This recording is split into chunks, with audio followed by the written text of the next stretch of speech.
Part two, single moms on a mission. Yesterday, I had the privilege of sharing with you the beginning of everything that God is wanting me to enlighten you on. My story isn't for me, my story is for you. And I'm so grateful to have experienced such an impactful storyline that would allow you to see up close and personal, coming directly from the horse's mouth, exactly all the things that's going to help encourage somebody. So, Single Moms on the Mission Part 2 is underway as I give you a little bit more context so that I can help pull everything together for you before we move forward. So, let's backtrack a little bit.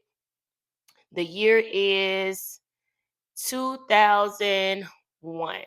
2001. I am working for Sears, Roebuck and Company when it was in business at the North Lake Mall in Atlanta, Georgia. Also, portions of the city is known as Tucker. So it just kind of depends on where you are, but the address is an Atlanta address. The mall, I believe, is now purchased by Emory. And so it may have some features that are similar to what it once was, but overall, you would not be able to go in there and see a Sears. Let me just put it that way. And Sears was an upstairs and downstairs. It had two levels, is what I'm trying to say. And just to kind of give you a visual. But anyway, I worked in the women's department slash the department for the young girls, as well as I switched from just doing regular sales and I went into in store marketing. Well, this particular day, I am now officially an in store marketing associate where I handle all the signage and just making sure the store is prepped and ready, doing a variety of different things. Well, I'm on my way during the summer, headed to my break.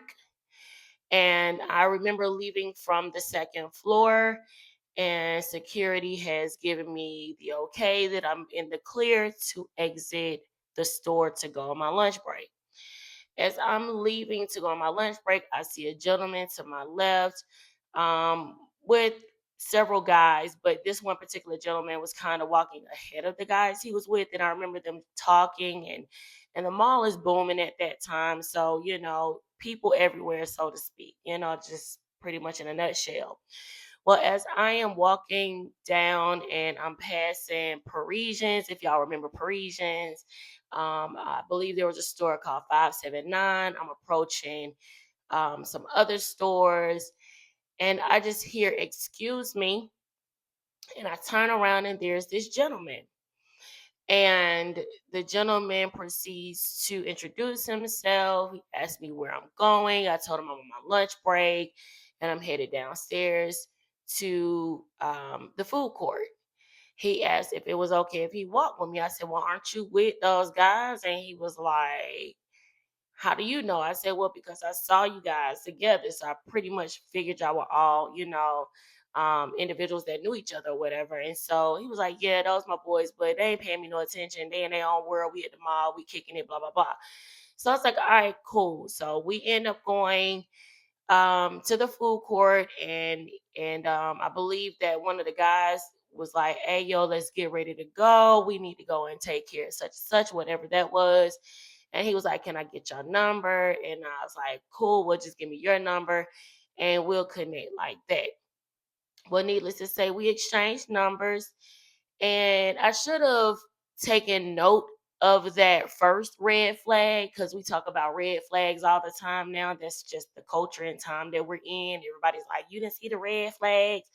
Well, if you want to say that there was a red flag, there was a red flag, okay?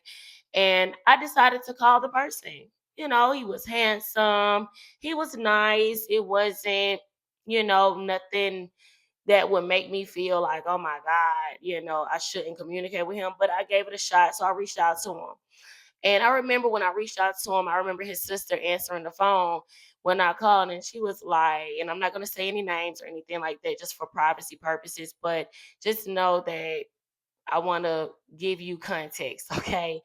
And so I remember calling, and she answered the phone, and she called him by name and was like, there's a female on the phone for you. Like, what woman calling you? Why is there a female calling you?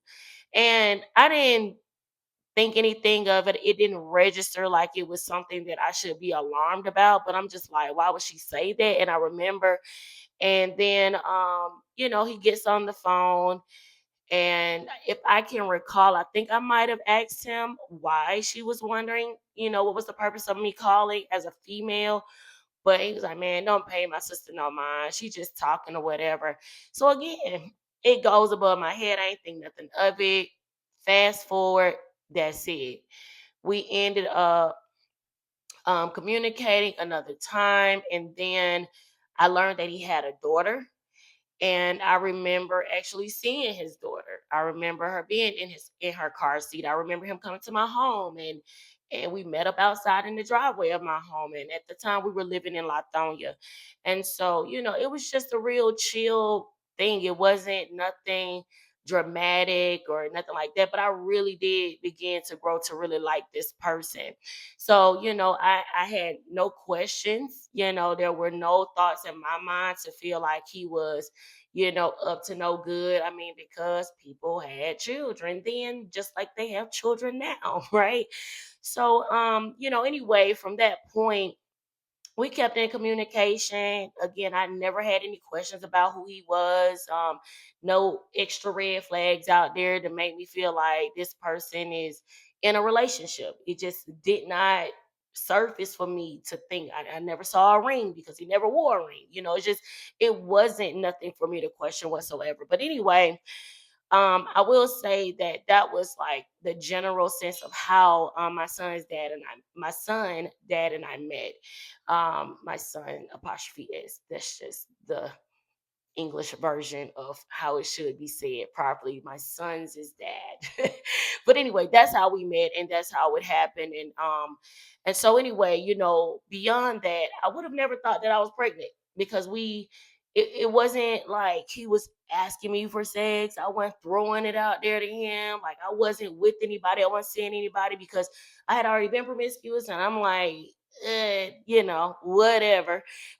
Ain't nothing new, different shape, size, color. That's just I was like, what more could it be? But just one encounter changed everything. And so the day that we actually made up in our mind that we were actually going to be intimate, we ended up getting pregnant, and I didn't know. I didn't know. I remember that moment. I remember that day. It wasn't fantastic or fabulous of a moment for me to remember. But I just gotta be honest. I don't know how else to be. I just want to be very transparent about it, because it just was the furthest thought from my mind. And I remember him taking the condom, and I remember him running water, to see if it was, broken or anything. And it wasn't. So that's why it threw me off that I got pregnant. Like, how did this happen? And I'm sitting like, man, God set me up in a married situation like this baby coming by Holy Spirit, like, because what else could it have been?